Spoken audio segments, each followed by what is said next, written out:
What's going on, guys? Fun with Knives back again. I have another knife unboxing for you. This is the new for 2016 Kershaw Spline, model number 3450, and then the BW is for blackwash. You do get a cooler box, I think, with these blackwash versions. Instead of your normal just kind of red and black box, you get the blackwash box. So another Les George design. If you guys recall, I recently got a Kershaw Valmara recurve blade. This one, I was really excited about this one because I think it fulfills the same role that the Kershaw Cryo does, and I'll tell you guys why. You guys all know the Cryo, designed by Rick Hindrer, got some great features, and I think this spline shares a whole lot of features with it and looks a little bit cooler while doing it. So you have a blade length of 2.875, a handle length of 3.875, overall length 6 3/4 inches, blade thickness 0.09, so pretty thin blade. Handle thickness is at 0.38, so this thing is just feels like nothing in the pocket. Your weight though is 4.4 ounces, a little bit heavy at this size for sure, but you do have all steel construction, steel frame lock, so I think there's definitely a lot of ability behind that weight. And yes, I still have that band-aid on from my last unboxing video. Like I said, sometimes I just have too much fun with my knives. So this blade shape, I mean, we're bordering on this sheep's foot kind of shape. I love it for EDC. Obviously, it's not going to be your best tactical option. You couldn't see that, but I did the tactical because that word's kind of taboo on YouTube.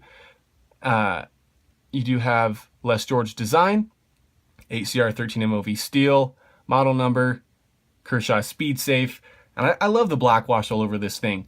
I've heard that the blackwash is a little played out, and I'm still kind of in love with it. That's just kind of a personal thing.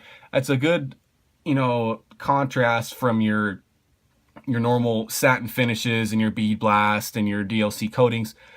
So blade shape overall, really excited to use this thing. Obviously, these are just my initial impressions. Same pocket clip as the Valmara.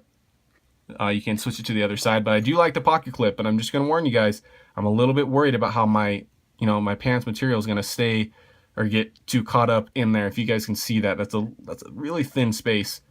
But I love the design of the pocket clip, large lanyard hole there, backspacer here, partially closed construction. Once again, their 2016 Speed Safe mechanism is just a little bit snappier than it used to be, and that's really cool. Jimping on this thing is just phenomenal. I usually don't like this widespread jimping, but it seems to be just a little bit sharper, where even with this band-aid I get some solid grip on it. And this thing offers a 3.5 finger grip, just enough, maybe a 4 finger, barely, but just enough to get your hands on it, get some work done. And I think it's a similar size to my Cryo. I don't know where I put that, but guys, that flipper is just absolutely huge. Lots of jimping on it, super easy to access. So I'm very excited to use this, and I think it's MSRPing for around, or now 35 at Blade HQ right now. And it does have your over travel stop as well. So a lot of good things going on for this. Solid stainless steel frame lock. I think this is going to be a win for Kershaw. I think Les George as a designer should stay around, because I do have my Valmara here as well. He brings some cooler things to the table that I haven't seen from Kershaw in a little while. Your recurve blade, and then your worn or kind of sheep's foot looking blade. So stay tuned, guys, for the reviews of these. I'm going to be doing them in the coming weeks once I've got some good use and can really tell you guys how I like the knives. But overall, initial impressions are good. I'm a little bit worried about that pocket clip, like I said. But other than that, I think these knives are going to be great users and just great EDC options. And they're not going to be huge. I mean, we're talking a sub 3-inch blade here and then a 3-inch blade here.